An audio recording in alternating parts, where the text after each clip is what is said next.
What's up, guys? Welcome back to the Empowered Athlete Podcast. In today's episode, we have a very special guest, Miss Alex Rodriguez. She is a black belt. She has many, many accolades and titles that we'll be discussing, but she's a black belt and her goal is to become a professional athlete. So I think the conversations that we're going to have today is really along just her journey and her evolution and the switches and transitions that she's recently been in to pursue this goal. I know a lot of us deeply desire to, in some other world, if not this one, become a professional jiu-jitsu athlete. And it's really inspiring to hear when people take that leap, because often it requires a lot of courage, a lot of unknown factors, a lot of, again, making those choices and transitions that can be a little scary for people. But I believe that when we speak to people and we see evidence that other people are doing it, it makes it a little bit easier for us to maybe believe that we can do it if it is something we truly desire.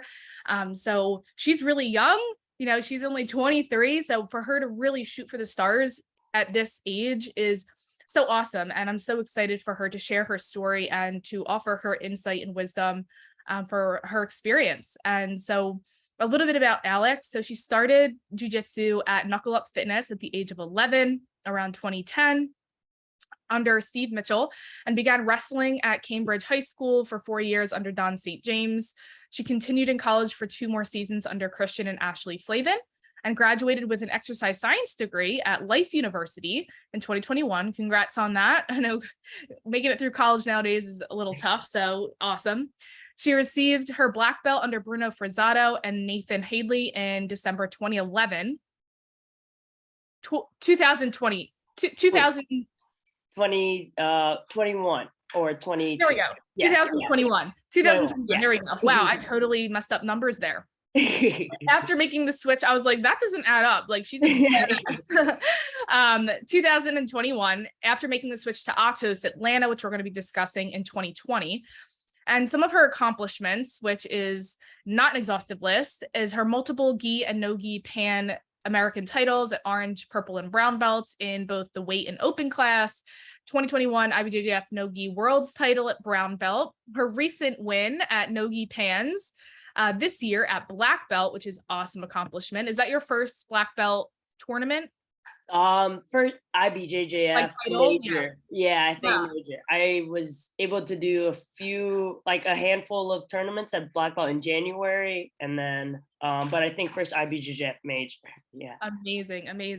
And then also a world's medalist in gi at blue and brown belt, 2021 ADCC East Coast Trials runner-up at the under 60 kg division, 3 times Georgia girls folk style state champion. Correct. And yes. 3 times high school folk style, freestyle, All-American, and 2020 WCWA All-American. She started strength training and lifting under Monique Travis at the age of 14. She's been teaching jiu-jitsu and kickboxing since 16. And so she has obviously been doing this for a while. And her goals, like we said, is really to become a professional athlete. And some of her specific goals are to be a multiple black belt world champion in gi and no gi, hold an ADCC title in her hands, and become a notable jiu-jitsu coach and instructor that helps athletes really just reach their fitness and sport goals. So that's a little bit about Alex from my perspective. And so welcome to the show, Alex. Thank you for having me. Thank you. I'm super excited. So why don't we just start off, for those who don't really know your background, a little bit about you and your story and how you got started in jiu-jitsu. So I got started in jiu-jitsu because of my older brother. My older brother, his name is Kevin. He's my half brother. He's about 11 years older than me. When we lived in the Philippines, as he was getting older, he was always wanting to fight. Like, he was like wanting to be an MMA fighter, and I had no idea what that was. And so when we moved to the States, he was trying to find a gym. He ended up actually at like a Lifetime Fitness, and then did like the boxing program there, and then just took an MMA fight in Florida. And when he was 18, and my mom was like, "What are you doing?" But okay. And then he surprisingly found the owner of KnuckleUp Fitness while he was in Florida, even though we were all from Georgia. KnuckleUp is a Georgia gym, and found the owner, CJ Wilson. And CJ had brought him back, told him, "Hey, you should come train here at an actual MMA gym. And so eventually, fast forward, me being in 6th grade, my parents were always trying to find something after school curricular or something for me to do, so I wouldn't be home all the time. And my brother eventually got me to go try out a class, and then the very first class, I like absolutely loved it. I was like, "What is this? Like, this is so cool!" And I was just hooked from there. So were the first classes that you took jujitsu or kickboxing or wrestling? Oh, actually, the very first class I walked into, I guess I went on the wrong day of like the kids class, and it was like supposed to be a kids striking class. So it was just me and Steve, and he ran me through this like a striking class. And it was like the first time I've ever done like kickboxing or anything of the sort. And it was like the most intense workout I've ever been, like as a 10-year-old. I was like, Yeah. this is insane. I was like dripping in sweat. And then he's like, you should come back tomorrow for the jujitsu class. And I mean, I still had fun. I guess I was still an active kid. I've always liked sports from a young age. And so I came back the next day and then tried out the jujitsu class, and I loved it.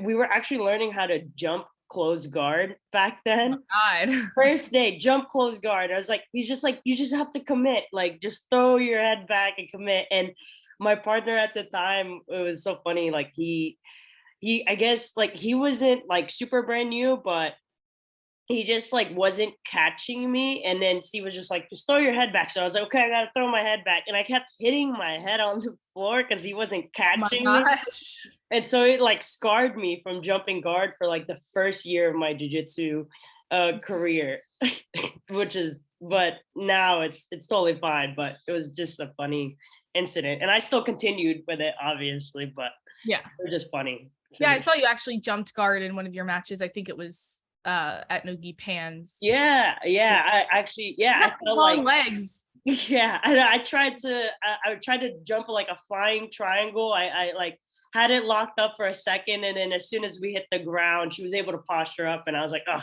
I tried. Yeah. Yeah, that's the first step, is just having the balls to Yeah. to jump it.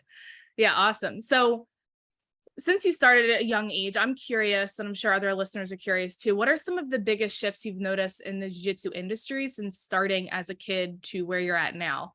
Oh, definitely. There's been a lot of changes. And I think a lot of them are positive. It's just the fundamentals, like starting with the fundamentals I learned then versus the fundamentals everyone is learning now, is just like uh, not entirely different, but definitely modernized and like um, changed to become more efficient and all that, to adapt to like the evolving jujitsu. And I think it's really cool to see because when I teach the kids class, sometimes they're learning the same stuff I'm learning at the same time, because some of them are so advanced, and it's like cool to see, but also like I can't believe you guys are learning this at the same time I'm learning this. And it's Yeah. just awesome because when I go out to like kids pans to help coach and stuff, it's like the level of jujitsu in the kids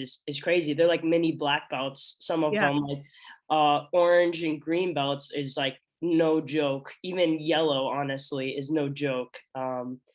And it's just really cool to see. I think the biggest shifts are just like the skill, the technique. There was general stuff like the new belt system for kids. I didn't have gray belt back then when I was a kid, and it was just white, yellow, orange, green. And now they have all these like in between belts, the gray, Yeah. white, gray, full solid gray, black, stuff like that. Yeah. But that's for the most part. I think the biggest notices I've seen are in the kids Yeah. nowadays. Yeah. And I'm curious, when you were, a kid in your ranks, was competition encouraged as much as it is today, the same amount, or do you think it's been increased or decreased? Um, I think I don't know. I can't speak for all gyms, but in our the current gym I'm at now, we do encourage competition, especially for the kids that train more consistently. And Yeah. it's like they see a lot of potential, or like the kids are serious about it. Then we won't like push them, but we'll bring up the idea of like, hey, like you should, if you want to, there's a competition, and I Yeah. think you should try it because why not? And the back then, my coach, when I started, actually pushed competitions for me too. And I Okay. actually did my first Naga, my first competition at like before the end of my first month of jiu-jitsu. Oh, And it wow. was crazy. But I like luckily jiu-jitsu was something that just kind of came natural to me. I think it was just like easy in the beginning. So fortunately my first tournament I was able to like to win Yeah. and stuff. So That's really cool. really fun for me. Yeah, there's something interesting too, like just kids with the way jujitsu evolves too. I think that I'm learning this actually a lot with my son, watching him. He's obviously not even 2 yet, but he already does like jujitsu naturally, and he Yeah. jujitsu movements. And it Yes. really makes me think a lot. Like now being black belt too, I actually look at him to study his movement Mm, because as kids, we're not really influenced by like the yeah. world yet. So our like receptivity and ability to like understand the movements, even if they're complicated, seems to just be like so accelerated compared to adults. Also, because we're not behind screens all day, having worked at computers for 20 years and then got into jujitsu, Mm, they're so limber and just like being. And a uh, lot of jujitsu is just being in the moment, which kids are literally experts at. yeah. 100%. I think I've talked about that a little bit about that topic with my strength trainer Mo, and she's like, "Yeah, you look at babies; they have the perfect squat every time. Like they know how to squat, and it's like as we get older, then things kind of get wonky. But like they just their body, the way they move is just perfect Yeah. for the Yeah, it's squat." crazy. So I wanted to know a little bit. I am, as we talked a little bit before this, I'm a judo player at heart, so I'm a top player. I love the takedowns, and you obviously have some wrestling experience too, but you also dabble in some guard jumping and things like that. But I'm curious, just given your wrestling background, what's your position on takedowns and pulling guard, and particularly how you like to approach it as well? Yeah. So I've really honestly in the recent year or so really focused on trying to become as well-rounded as possible to be strong in every single field or part of the game. So in a competition sense for a takedown versus guard pulling, I try to my best to strategize based on my opponents so that I could put myself in the best position to win the match. So we do a lot of homework and film game studying, tape studying, so that make the easiest route. And I feel like at every professional sport, they'll do that. Like that's a common theme is like Yeah. put yourself in a position so that you are ready, best ready.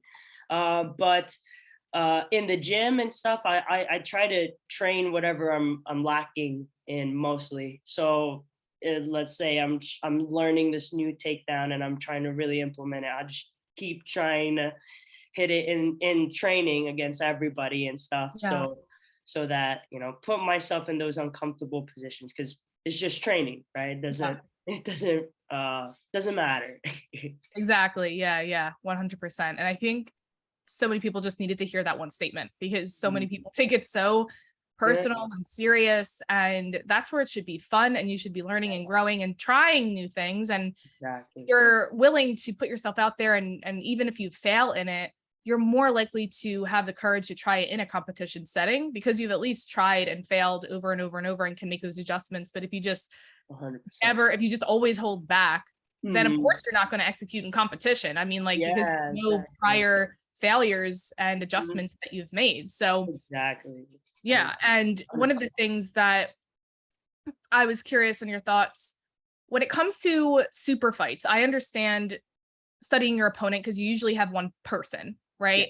When it comes to competition, Mhm. how do you approach that technique study? Do you just focus on your first match in the bracket that you see, or do you kind of study everyone in the bracket, even if So you can't go up against them? Yeah, so it's tough. Like, of course, like you said, super fights, you know your opponent, and it's much easier to study and game plan for them. When it comes to bigger like tournament style matches where like you don't really know, like sometimes like IBJJF, you don't know your bracket until a couple of days before. And so I've already started like for Nogi Pants, for example, I started game planning for I just look at the competitor list and I just watch matches with I watch matches by myself, and then I watch matches with my coaches to kind of start seeing any trends in each of my competitors' game. And yeah, it's takes some time. It's a little tedious sometimes, but Yeah. I try to. I think the more I've done it now, it kind of takes out. Before I know some people might don't like watching opponents and stuff. It makes them feel nervous and stuff. Yeah. And yeah, it's true. It does. It sometimes it makes you feel a certain type of way. But I think the more you do it, and the more you kind of take out that like it's going past the nerves. It's like you're trying to make yourself best prepared as Yeah. possible. Then you won't. Then it's not so much like the nerves, but more so like, okay, this is part of my study. This is part of my like my class, or like I try to look at jujitsu as like a continuing education, so Yeah. that like it's like a gym is your academy, Yeah. so it's like, okay, it's part of my study, it's part of my classes, so that I could get to that doctorate level or something. Yeah, I think maybe like where there's nerves come from a lot of people, which I did experience at blue belt a lot, is like the internalization of watching those matches. So basically immediately comparing yourself and your game to those people versus just seeing it as objective information that you're gathering. Like, this is just information I'm gathering. It Mhm. doesn't mean like, because then the stories start coming in around like, oh God, this girl's really good in an arm bar. Like, she's probably Yeah. going to put me in an arm bar, right? It's like, no, Mhm. just view from an objective perspective. What are the trends, like you said? What are you noticing? And then just take that objective information and then like see where your holes are and like add it, but like take yourself out of it and like that personal aspect out of it. Yes, I 100% agree. I think that's a great way to look at it, so that you're not psyching yourself out, but Exactly. you're studying. Yes, I love that.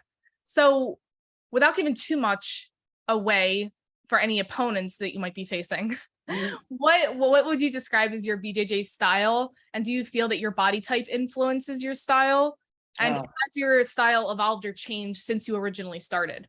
I'm sure it has, just with yeah. the general, the way jujitsu is, but I'm curious to hear how that has been for you.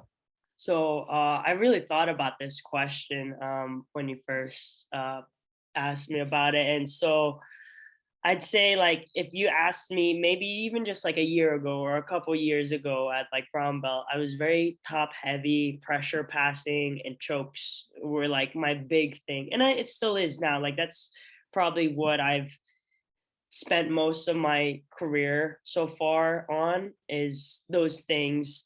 And I think I think the influences came from like your initial body type and what your coach teaches you in the beginning, especially excuse me, especially as a white belt. um is like has a lot of influence because of your natural instincts, your athleticism. But as you develop skills and really work on different aspects of your game and stuff, I think what I've learned at the highest levels and trying to study more like the successful people, and not just jujitsu, but like sports in general, or even not even sports, but just in business life, whatever, Yeah. is that they really like your ability to really work on things that you might not be good at. If you really work hard on those things, like you can make it to where it can become something that you're not so weak at, or even Exactly. something like for me, I was never a really athletic person in the beginning. I think I had a lot of learned athleticism through the help of like my strength trainer and stuff. Yeah. I started strength training at 14, so I had a lot of time to develop that, and I think it's a great thing to start at a younger age where you can develop great habits, and it's easier to learn when you're younger. You're more moldable. Yeah. And so I wasn't like, I'm not super fast, I'm not super flexible. I've but and I wasn't really strong, and now I feel like at my for my body type, my weight and stuff, my versus other competitors, I feel I'm very strong now. I feel pretty fast, which is something I never thought I would be.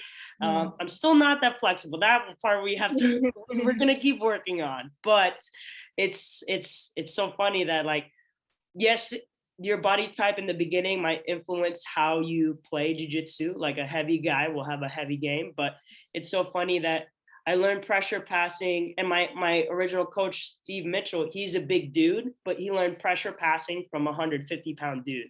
Yeah. So it was cool to see, like, it's not like just because you're big, you're gonna have this, like, you're not always gonna be set, like you're gonna be a big pressure passer, you're gonna be just a heavy guy, because that's what people tell you, like, you're big, you're gonna Exactly. play a heavy game. But you can play a heavy game, and what will make you more dangerous is that if you learn how to move like a lightweight. And that's what I think what I'm trying to work on too, is just becoming that full, like, ideally, like the whole perfect athlete Yeah. where it's just like dangerous everywhere, you know. Yes. So that's the goal. And so body type, and does have an influence in the beginning, but I feel like if you really want to work on something, you can make it happen.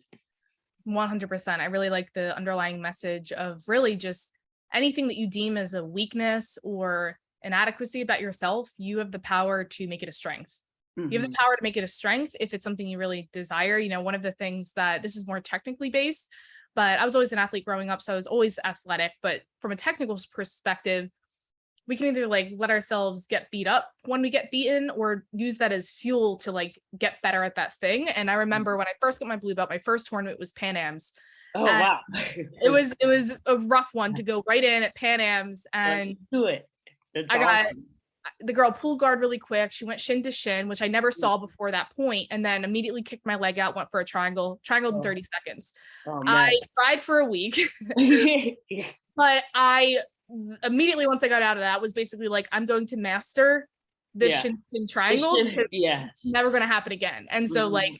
it can go two directions. We can just be upset by that, or really be like, okay, what did I do wrong? I wasn't aware of this thing. Now I'm going to master it, and that's from a technical perspective, but like just really utilizing those things. And whether you deem it as a weakness within yourself or other people are telling you it's a weakness, it's up to you to really decide what's a Mhm. weakness and what's a strength, I, and really listen to yourself over other people. I totally agree. I love that perspective, and it's like you can see in the gym. I think it's very much more fun for a coach to see that, and awesome to see, like the athlete that is like very humble and driven, and not like the less stubborn they are, or the less of an ego they have. It's you see those athletes are the ones that gain more success faster, Yeah, in their games, because they're open to the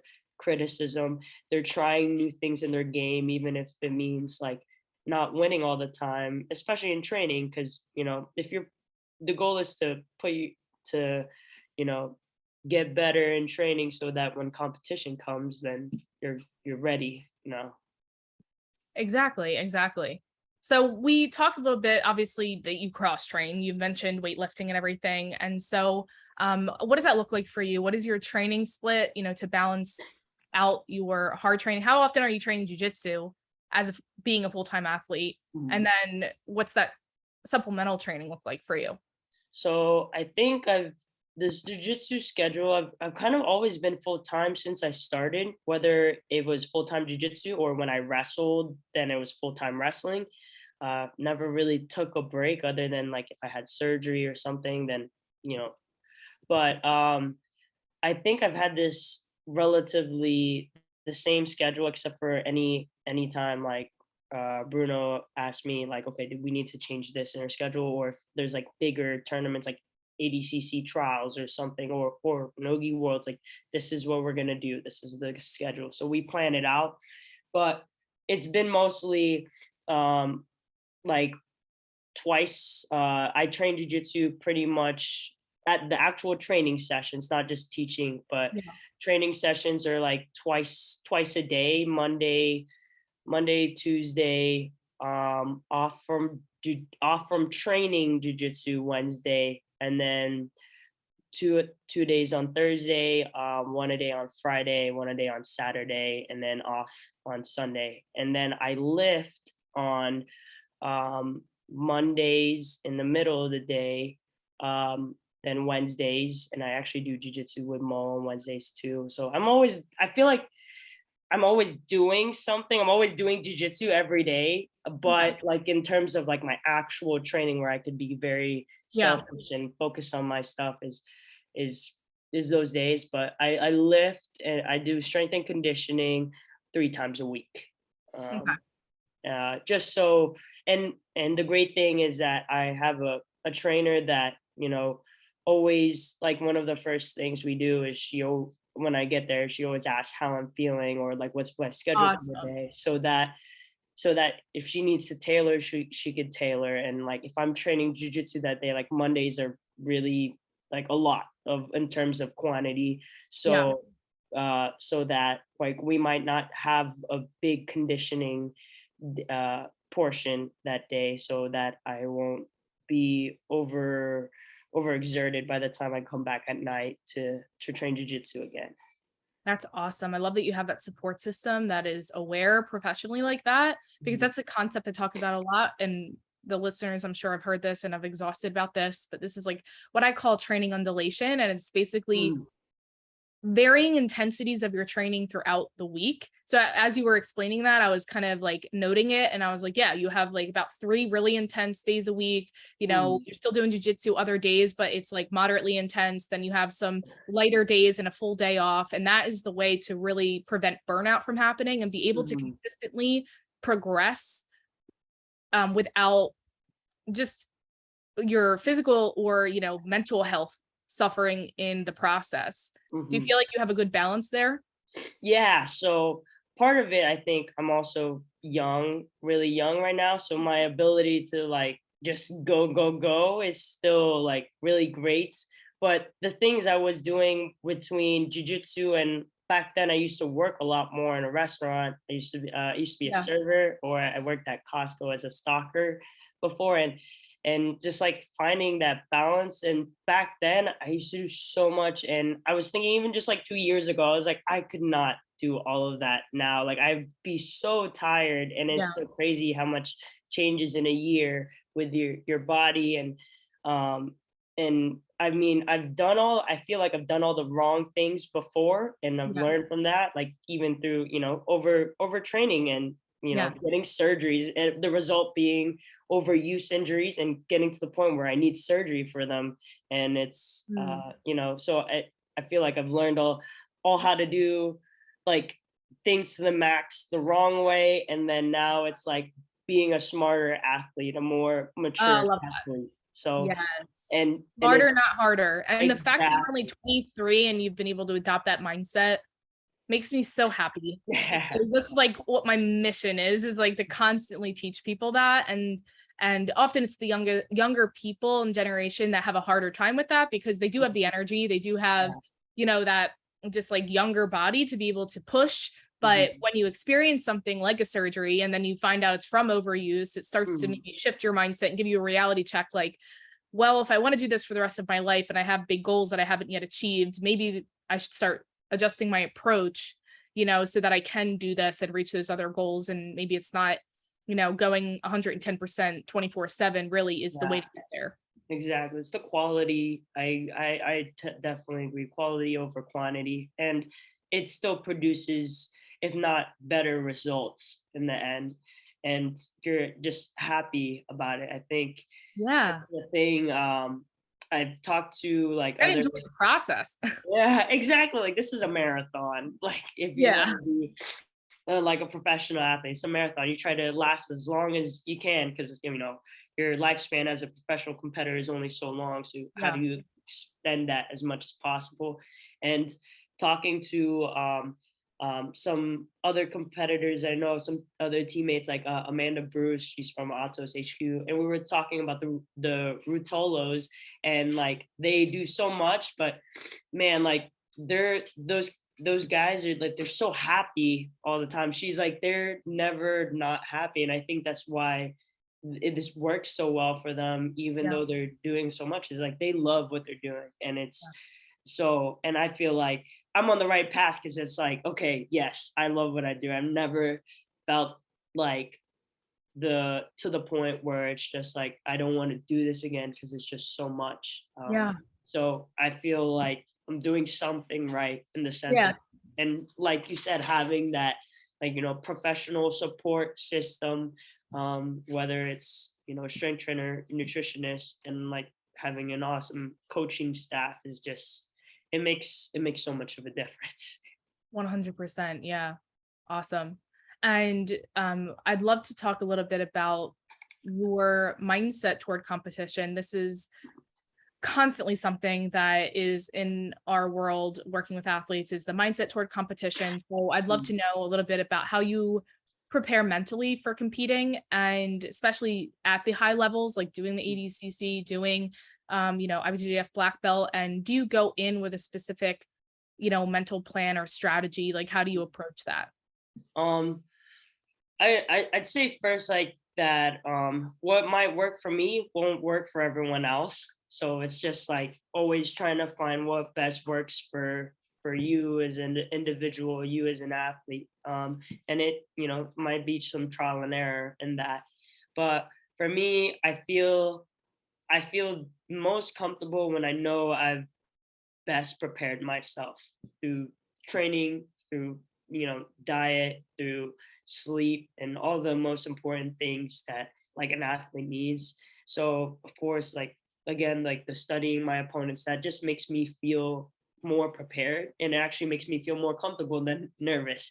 Is that Yeah. okay, I know we have a game plan, I could stick to it. um and then even if there's no footage for someone, like they just don't have any footage on them, then I just try to apply my pace, my game, and just be ready, being adaptable, and I just stay in the moment as much as possible, and being very coachable in that sense. But what I try to do is that I my mental prep before is I actually try to, like the day of the competition, I'm pretty nervous. I feel like there's always nerves leading up to it. And it's like, yes, I've been competing for like over a decade, but there's always gonna be nerves. I feel like it's a normal part of a life, and it's almost like your body priming itself for war. It's like, okay, we're 100%. getting ready, like we're getting ready to do Legit. something big. Yeah. So like everything's starting to get amped up. But I think it's like your ability to manage those nerves and use it as fuel, Yes. fuel, and like having a great warm up and stuff beforehand like makes the difference between having an adrenaline dump your very first match, or like Yes. having a performance that you even surprise yourself with. You're like, oh wow, like I didn't even know that I could do all that. And Yeah. I take a nap to calm down before competition. I'll get to the competition area. Like for IBJJF tournaments, it's just like such a big stage. There's so many athletes. So I get there, and you never know, it might run early. So I kind of get there almost like 2 hours beforehand, and then see how everything is lining up in the matches and see where my time is.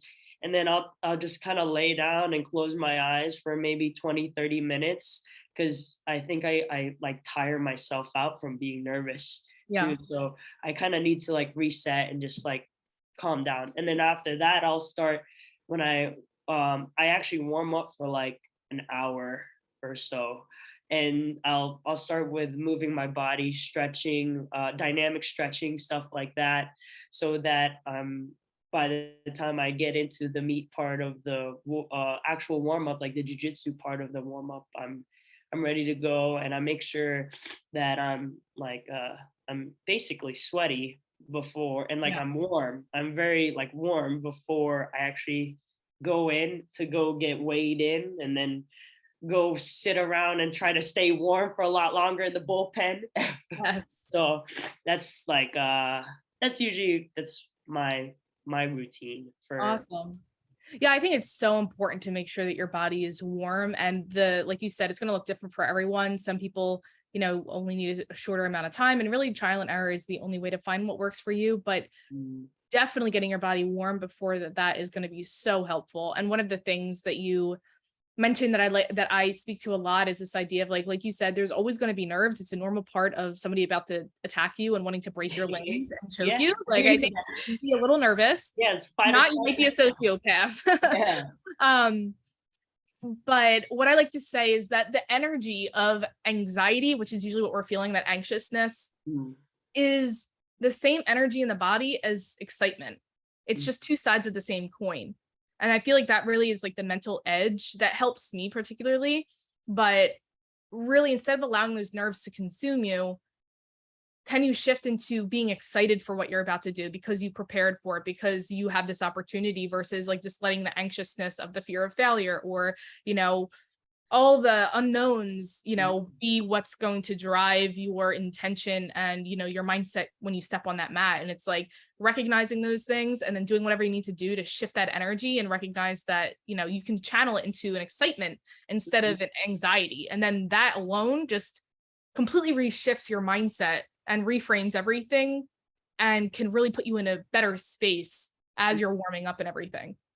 Definitely agree. Just like, yeah, it's like having a positive mindset, and I try to surround myself with people who are very positive thinking, and it makes a difference. I definitely think it makes a difference. It's made a difference in my daily life too, Yeah. having being surrounded by so many positive people. It's just like, okay, we're all on the train to success. And if it's like, and you can just feel it when someone's negative and stuff. It's Yeah. like almost like a dark cloud, and Yeah. it's like, oh, I don't like, I don't like Yeah. this. Yeah. Definitely changes for, from when you're all those unknowns that you're talking about. It's like and what I'm thinking is like positive unknowns. Like, what if Yeah. I, yeah, what if I just like destroy my opponent rather Yeah. than like, oh, I'm gonna get caught in that arm bar again Oh, or I whatever. love that reframe. So important. It's like, it's almost like what my coach and husband usually tell me is like, instead of, you know, why me? Why not me? Yeah, It's like, exactly. why not me? Right? Like, Yeah, why not exactly. me be the champion? Why not me Exactly. win the match? We put so 100%. much like of our faith in the other person.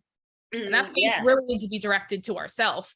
100%. Yeah, it's like you gotta trust and trust in your, your camp, your everything that you've done leading up to it is gonna be why it's like you should definitely win. Like there's no other reason than that. And it's Yeah. just it's so funny because when I was younger, Steve Mitchell, he when I was like, nervous, he's like, and this is like 11-year-old Alex or something, and he's just like, I just want you to go in there and beat that girl's ass, like just fucking beat that girl's ass. So he was very like Yeah. explicit about it, and I'm just like, okay, I'm gonna do it. Like, and so I feel like he instilled that like that mentality of like you can do it. It doesn't matter who steps across the ring Yeah. from you. Like he could give less craps about who's Yeah.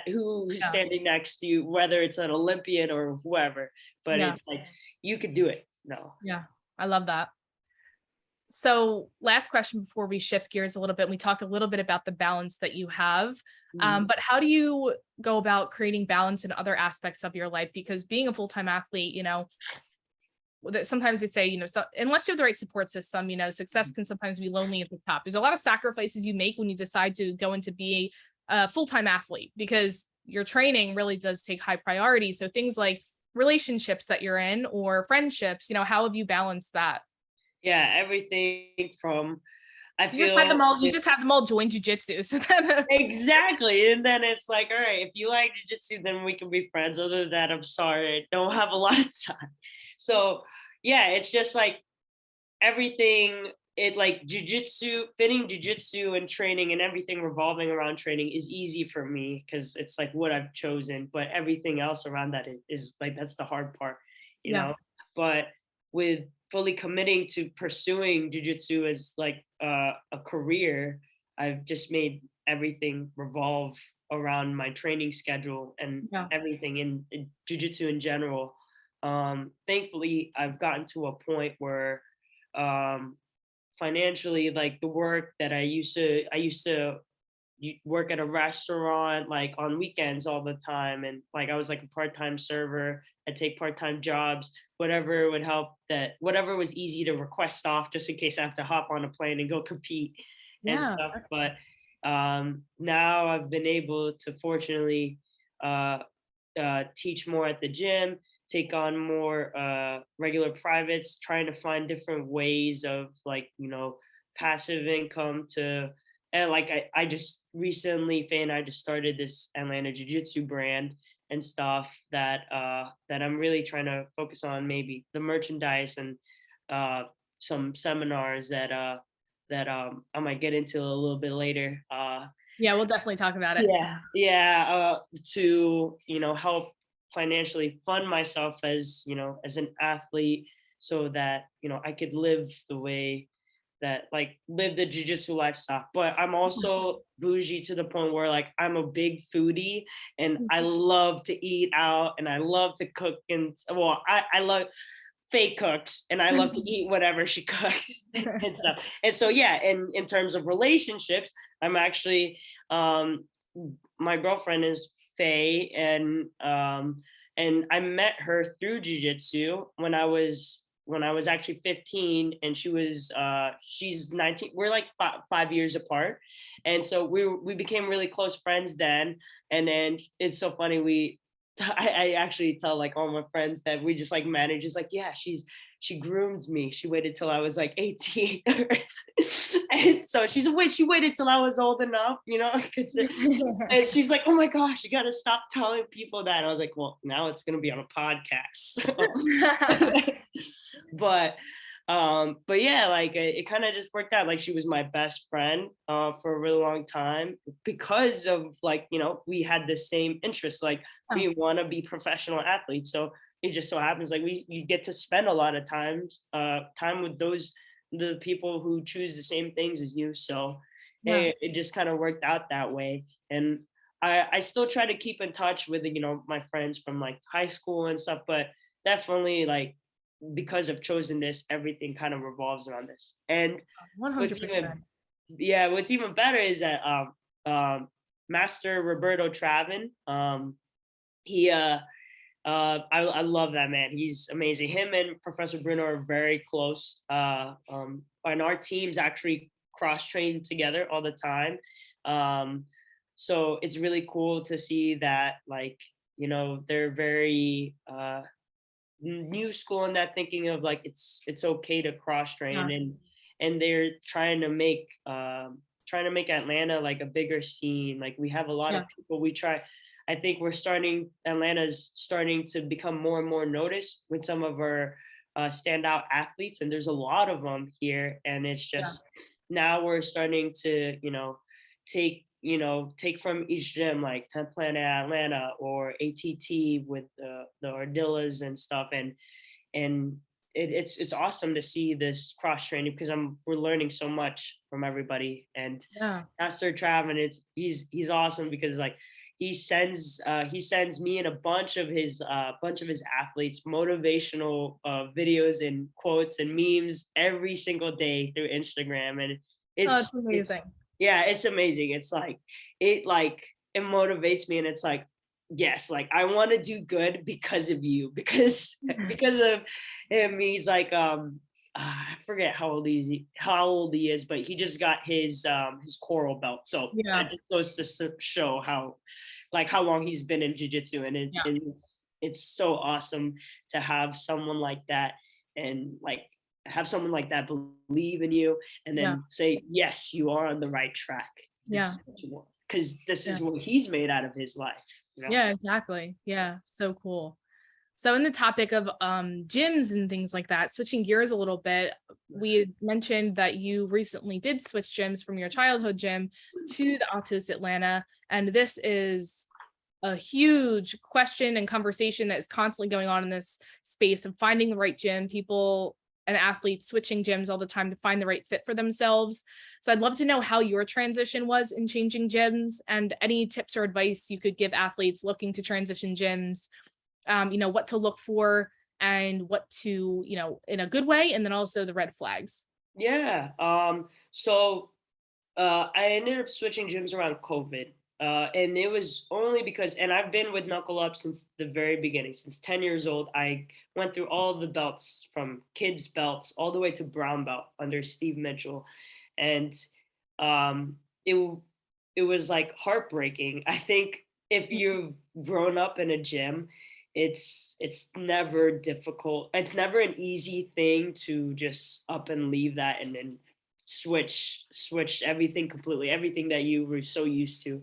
Yeah. And it was partially because I just when COVID hit, everybody's lives, they really got to sit down and think like, what do you want to do with your life and all Yeah. that.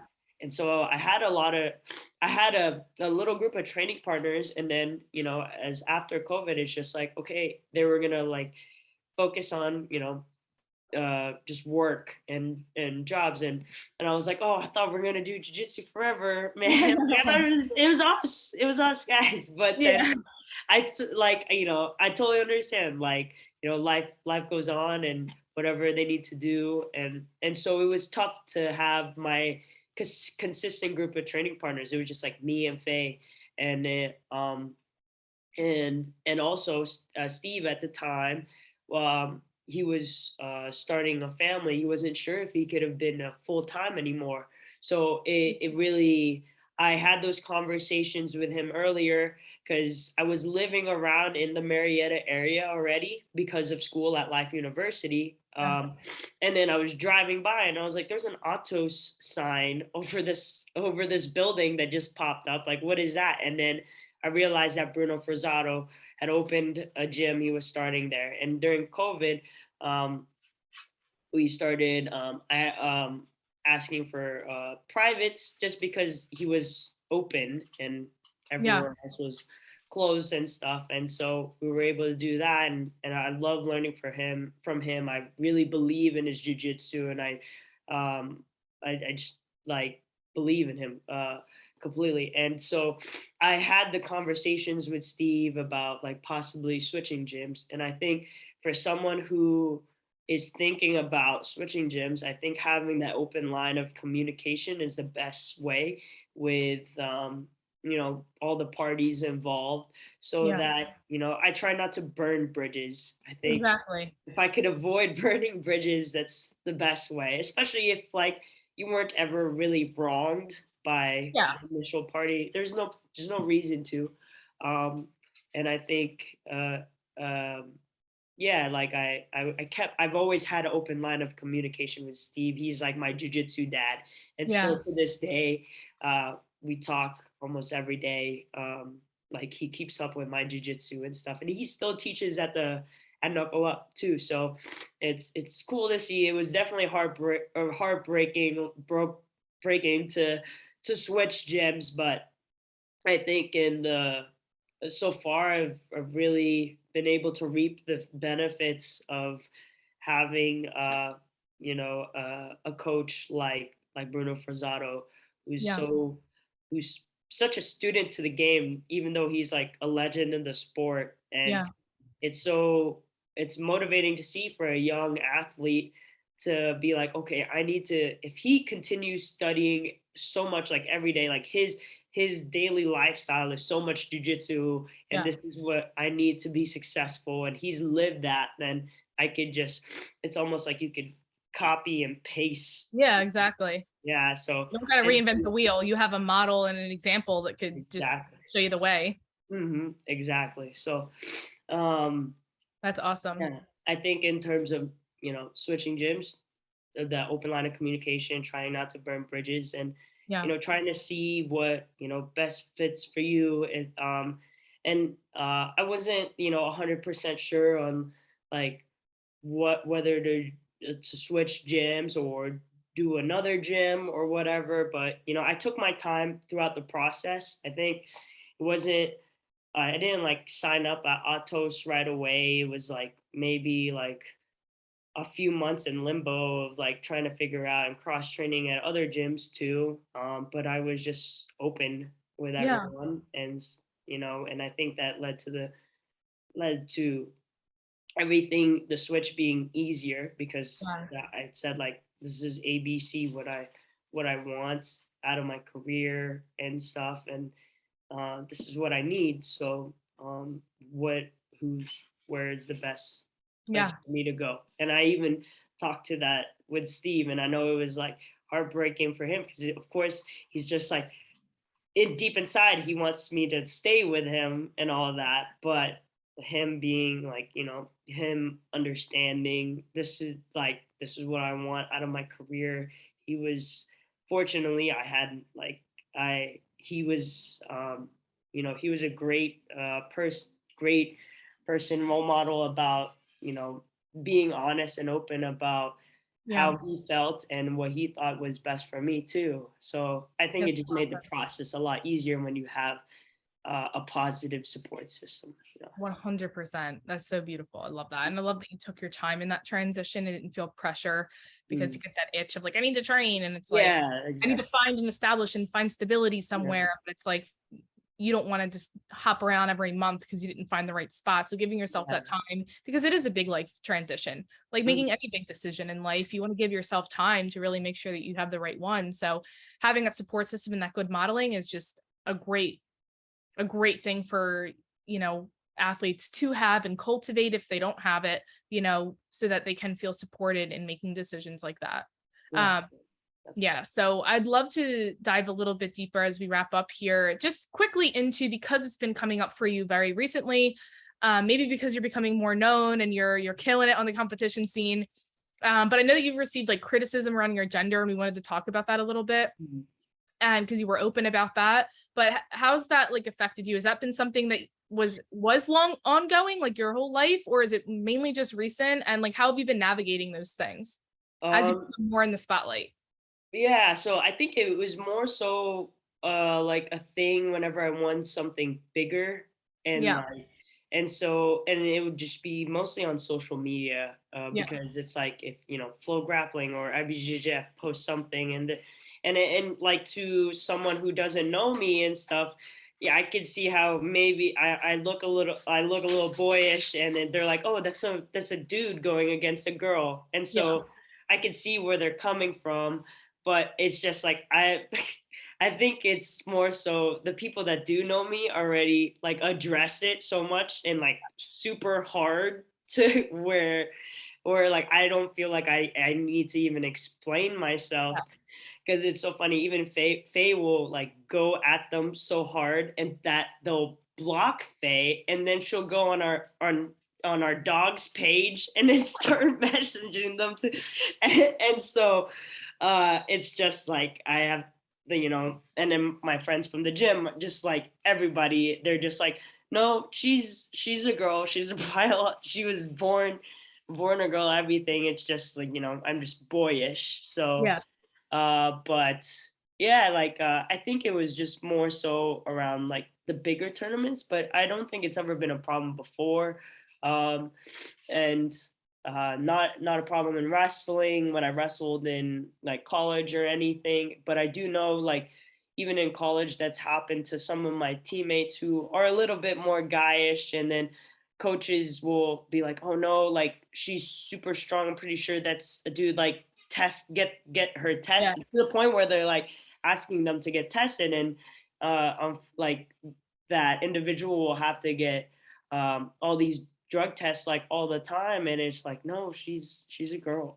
Like she's just really fit, and yeah, like but I feel like being a female athlete, just in general, there's always a lot of criticisms Yeah. in every sport about like the small stuff and all that. But Yeah.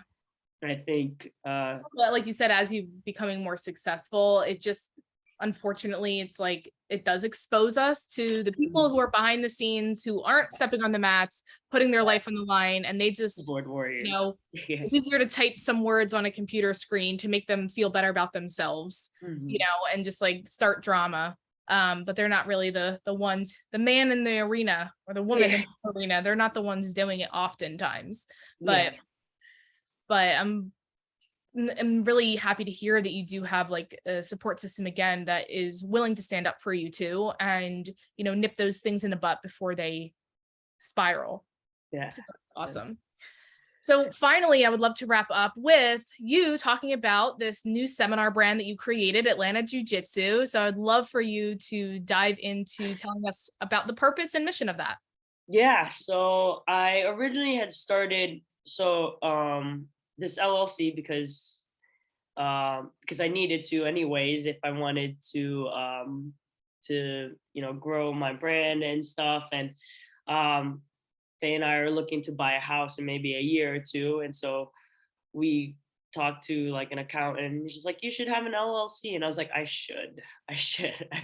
So I started that as Atlanta Jiu-Jitsu was originally just for my personal brand, for privates and seminars for myself, like it but I but it as later down the road, I kind of thought like, hey, like I had the idea. I actually I had a sponsor manager, and he gave me the idea of like, you should start doing like local seminars and stuff every once in a while, kind of like how they do girls and geese or whatever, just to Yeah. get your brand out and stuff, and just to reach out to more people in where already you live. And then I kind of just like, I was like, that's a great idea, and I kind of just took off with it. I was like, why don't we just like keep trying to help other people grow as well. And so the Atlanta Jiu-Jitsu became like, we're having our inaugural seminar on November 12th at Bring It On Yoga Studio in Virginia Highlands. And so the plan is, yeah, so the mission is to help all small businesses and local businesses grow together, whether it's like jiu-jitsu related or not. It could be anything in the fitness industry, any kind of sports, health related and whatnot, to help them grow and expand their brand to maybe a different community that they've never even thought about, like jiu-jitsu. Love So that. yeah, so I'm trying So, to yeah. yeah, so I'm I know, trying to so as far as the so do they benefit by just holding your seminar essentially and using their marketing and stuff like that, or the portion of the proceeds go to you and then them to kind of build both together? Yeah, so this first inaugural seminar, we're kind of like playing around with what helps both parties the best. And Yeah. so I've talked to different brands so far, whether it's clothing brands, food, and other things that like they're fairly new. And I asked them like if you wanted to take part of it in a way that like maybe they'll hand out the like discount cards or whatever to the seminar attendees, so that the seminar attendees aren't just getting jiu-jitsu, they're also getting like some freebies, discounts and stuff. And they're like, oh, like what's this place, like, oh, this is a new chiropractor I've never heard of, like some other stuff that like they never even heard of. So the goal is to not have it at just jiu-jitsu gyms, because I want to try to veer away from any kind of politics that might some people might feel uncomfortable with, like going to this gym or that gym if for some reason. So first one's yoga studio. We might do next one at like a brewery. I'm trying to do incorporate different sports too, like whether it's wrestling or judo or a different practice, yoga, rock climbing, stuff like that. So it doesn't always have to be a jiu-jitsu based seminar. It can kind I of be love that. a mix of things, but at the same time trying to help all the communities, all the fitness and health communities grow. So I I love hope that. it's gonna work out well. We're getting great response for this first one. We'll see how this first one goes on November 12th. There's still spots for people to sign up. So if they want to sign up, they could go to our Instagram page at Atlanta Jiu Jitsu.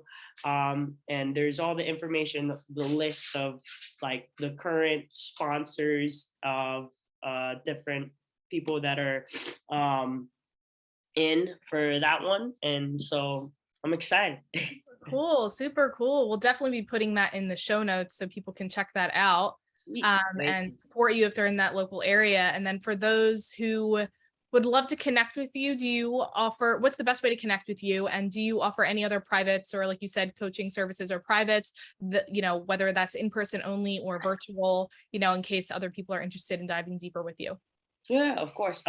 Whether you reach out to me through the Atlanta Jiu Jitsu page on Instagram or my personal Instagram at A Enriquez 218, you could just shoot me a DM or email me at atlantajujitsu@gmail.com. And I'm open to in-person privates and virtual privates, virtual coaching lessons, anything of the sort that you think that you need help with the jiu-jitsu, whether it's watching film with you and dissecting your game, anything along the sorts. So I'm open to it all and love helping. Yeah, absolutely. That's so awesome. You're such a beautiful soul. And it was so Thank you. amazing to have you on here. I'm so happy for all of your success that has already happened and all that's to come. And you're such a positive light and force in this community. So I'm so happy that we were able to meet and connect. Thank And you. Yeah. you're coming onto the podcast. And for those of you listening, if there's any takeaways or downloads or insights that you really enjoyed, tag us on social media at Body by Boss LLC and share this episode with a friend, especially those who, you know, are maybe in your gym and they desire to embark on this lifestyle, like we said, and maybe take it to the next level. You know, seeing other athletes taking those leaps and figuring it out along the way can be inspiring to really just, and maybe just give peace of mind that like it is a possibility for you. It's not out of the question. No matter where you are in life, it can definitely be a possibility for you. You just got to take action and run with it and be willing to adapt and learn along the way. So thank you so much, Alex, for spending this time with us, and we'll see you in the next episode. Yes. Thank you, Natty. Thank you. Bye for now, guys.